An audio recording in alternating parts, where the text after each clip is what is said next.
స్వామి శ్రీనివాస భగవంతుడా, మన తిరుమలకు వచ్చినప్పుడు నీకు నేను ఎన్నో చెప్పుకోవాలనుకున్నా స్వామి. కానీ ఈ బిడ్డకు నువ్వు ఆ అవకాశం నాకు కల్పించలా. నాకు చెప్పుకునే అవకాశం నువ్వు ఇవ్వలా. నేను ఎన్నో చెప్పాలనుకున్నా స్వామి నీకు, కానీ నువ్వు నా అవకాశాన్ని నాకు ఇవ్వలేదు తండ్రి. ఎందుకో ఎప్పుడు ఇస్తావో అవకాశాన్ని. కానీ చెప్తారు చూడు, మనుషులకు చెప్పుకునేదానికన్నా భగవంతుడికి చెప్పుకుంటే కొంచెమైనా గుండెల్లో భారం తగ్గుతుందని స్వామి. నేను ఎవ్వరికి నాకు అంటూ ఎవ్వరు లేరు చెప్పేకునే వినేవాళ్ళు ఉన్నారు. నా భర్త ఉన్నాడు, మా నాయన ఉన్నాడు. వాళ్ళిద్దరూ నాకు రెండు కళ్ళు లాంటి వాళ్ళు.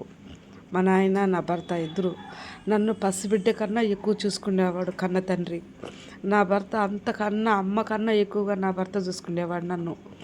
చెప్పాలంటే ఈ ప్రపంచంలో ఎక్కడే కానీ ఉండడు నా భర్త లాంటి వాడు. అంత ప్రేమగా చూసుకునేవాడు. నన్ను ఒక గాజు బొమ్మలాగా చూసుకునేవాడు.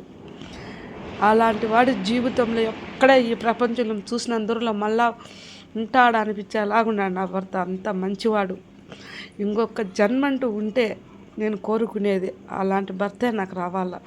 లేకంటే ఈ జన్మానికి ఈ జీవితమే వద్దనిపిస్తుంది నాకు. ఇంకా నా భర్త అంత మంచివాడు. ఆయన ఎన్ని జన్మలు నాకు ఎందుకు దూరం చేసినాడో కానీ ఆయన వెంకటేశ్వర స్వామి నా భర్త. అతని సన్నిధిలో, నీ సన్నిధిలోనే నాకు పెళ్లి చేసుకున్నాము మేము.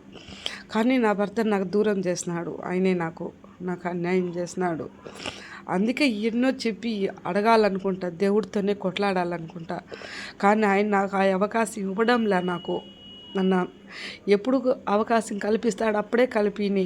ఆయన చెప్పుకునే భాగ్యం ఎప్పుడు కలుగుతుందో నాకు. ఆయన ఒక్క మంచి పని చేసినాడు దేవుడు నాకు. పోనీ బంగారం లాంటి బిడ్డలను ఇచ్చినాడు. నా అదృష్టం చాలు. ఆ బిడ్డలే నా ఊపిరిగా బతుకుతా ఉన్నారు. నేను నా ముగ్గురు బిడ్డలు నాకు ప్రాణం. చెప్తారు చూడు, నా ప్రాణం పోయే వరకైనా నా ఈ ఊపిరి అనేది నా బిడ్డల చుట్టూరే తిరుగుతూ ఉంటుంది. ఒట్టి కట్టి ఒకటే ఉండేది ఇక్కడ ఈ భూమి. ఇంట్లో ఉన్న నా బిడ్డల చుట్టూరే నా ఊపిరి అంతా వాళ్ళ చుట్టూరే కొట్టకలాడుతూ ఉంటుంది. నేను బతికేదే నా బిడ్డల కోసం. నేను నా ప్రాణంగా పెంచుకున్నా నా బిడ్డలను. నా భర్త లేకపోయినా కానీ నా ఊపిరి, నా సర్వస్వంగా వాళ్ళే బతికిన. ఇప్పుడు వాళ్ళ బిడ్డలు చూసుకొని నేను బ్రతుకుతా ఉండా. ఆ పిల్లోళ్ళందరినీ చూసుకొని. లేకుండా ఉంటే ఇన్ని రోజులు నేను అసలు బతికేదాన్ని కాదు. నా పెద్ద కొడుకే నా ధైర్యము. నా బిడ్డ నుండి 100 ఏళ్ళు నా ఆయుష్ కూడా పోసుకొని నా బిడ్డ సంతోషంగా ఉండాలి.